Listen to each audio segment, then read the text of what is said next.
Arches National Park is probably my favorite national park in the United States because of its beautiful landscapes and stunning arches. Here are my top 5 must-see places in Arches National Park. Counting down with number 5, we have Balanced Rock, and this is the only entry on this list that isn't an arch. This seemingly balancing rock is super easy to see because you will most likely pass it after you get into the park. It is just off of the side of the main road and is pretty cool to see. The rock formation is 128 feet tall, and eventually as the base continues to erode, the 3,600 ton boulder on top will eventually fall. However, most likely that won't happen anytime soon. There is a parking lot there, and it is a very small 0.3 mile round trip hike to get from the parking lot to Balanced Rock and back. It's definitely something cool to check out, but if you don't have the time, then you can still see it while you're driving by on the main road. Number 4 on our list is Sand Dune Arch, and I personally have not gotten to see it, but from what I've seen, it looks pretty awesome. It's not a huge arch by any means, but in a sea of arches that are all anchored into rocky terrain, this arch is over sand, which makes it really unique. This is an area definitely fun for the kids because it feels like the beach while having an arch overhead. You can go there, you can play in the sand, you can take lots of really cool photos and everything, and it's also fairly shady compared to most of the other arches and areas in the park. So the hike itself is fairly short and easy to get to here. It's 0.3 miles, however, you're walking on sand and uphill most of the time, so just keep that in mind. Number 3 on our list is the longest arch in North America, beating out the number 2 arch by a mere 3 feet.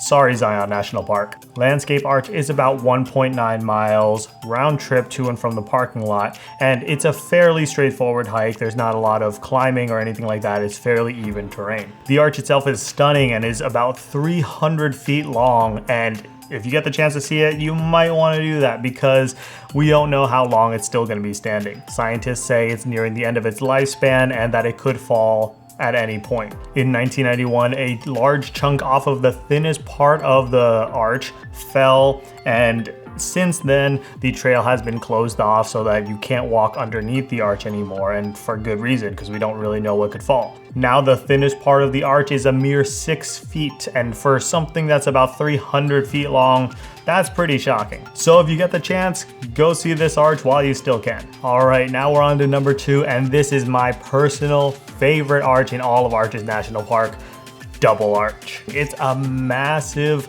double arch structure that photos really can't do it justice. It's something that once you walk up to and you stand under the arches and you just feel so small because the arches are massive, and you gotta go to it. Double Arch is also surrounded by some of the most majestic rock formations in the whole park, including the Parade of Elephants, North and South Window Arch, and Turret Arch. So you can drive in here, park at the parking lot, and walk around all these different areas all in one go. So it's definitely worth the stop because there's just so much here. So as I've already said, Double Arch is absolutely massive, and it, along with a lot of the other arches, seem pretty big from afar, but they're nothing in comparison to when you actually get up to them and stand next to them. So I highly encourage you, if you get the chance for any of these arches, to go to them, even if you see it from the car and you're like, oh, okay, I see it, that's good. No, like, you really want to go and stand near them because you get the full grasp of just how large and how amazing these arches actually are. The trail from the parking lot to Double Arch is about 0.3 miles, so about 0.6 miles to and from, and it's very, very smooth, straight, and there's nothing really complicated about the trail at all. Once you get to Double Arch, however, the trail pretty much ends right in front of the arches, and you can start to climb some of the boulders at the bottom to get a higher look or a different perspective underneath the arches, and that's something that I would recommend. Just mind you, just try to be safe. It is kind of steep, so if climbing is not your thing, then you might want to avoid that and just stand at the base of it. But if you want to climb and get a different perspective, then go for it. Just, again, be safe. The scale of this arch and just standing underneath it is absolutely breathtaking and is definitely something that I would recommend you check out. All right, finally, we are at number 1 on our list, and this should be no surprise to anyone familiar with Utah or with Arches National Park, and that is Delicate Arch. This is the most famous and picturesque arch in Arches National Park, and it's the one on the Utah license plate. So something definitely to keep in mind when you go to Delicate Arch is it's 3.2 miles total, 1.6 miles each way, and there's about 630 feet of elevation gain. So it's pretty steep.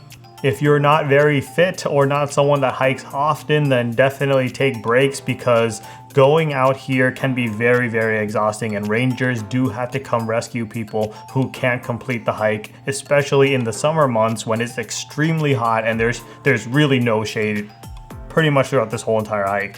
So you do want to be careful and you do want to be well prepared for it. Once you do make it to the top, you are greeted with a majestic view of this freestanding arch, and that's what makes it so amazing. It's this arch that's just standing there. It's not connected to larger mountains or other rock formations. It's just kind of there. The area around Delicate Arch is absolutely stunning. You'll be able to take so many different photos and compositions there. However, just be very careful, because Delicate Arch is right next to this large sandstone bowl, and you definitely don't want to fall in there or slip or anything, because it's gonna hurt. So the best time to visit Delicate Arch is during sunset, and that's when the sun is gonna set behind you, the arch is gonna be in front of you, it's gonna be illuminated, and it's really just gonna glow, and it's really magnificent. However, the only problem with that is if you're going during peak season, then you're going to be dealing with a lot of people. The parking lot for Delicate Arch does fill up very fast, so you're going to want to go early. So the alternative to this is to go during sunrise, and that's what I did to be able to go and just to avoid the large crowds. There was still a crowd there for sure at sunrise, and a lot of people just kind of standing in line to get pictures with the arch, so there was kind of always a constant stream of people moving around underneath the arch, so that's something to keep in mind. Lastly, one thing to note is one of the biggest problems with Arches National Park is how popular it's becoming. So many people are trying to get into it that the line to get into the park can go on for miles. So if you have the ability to visit the park not during peak season, then definitely try to take advantage of that. And if you are going, then you'll want to go as early as possible in the morning to try to get into the park so that you can enjoy yourself in there without having to worry about sitting in this mile-long line of cars just trying to get in. And if you can visit on a weekday as opposed to a weekend, definitely do that too. So that's it for this video. I hope you guys enjoyed that. I hope if you're able to go to Arches National Park that you're able to experience everything that it has to offer. If you have any questions or comments, or if you have any spots that you love that I didn't mention in Arches National Park, feel free to leave those in the comment section down below, and I will see you guys in the next one.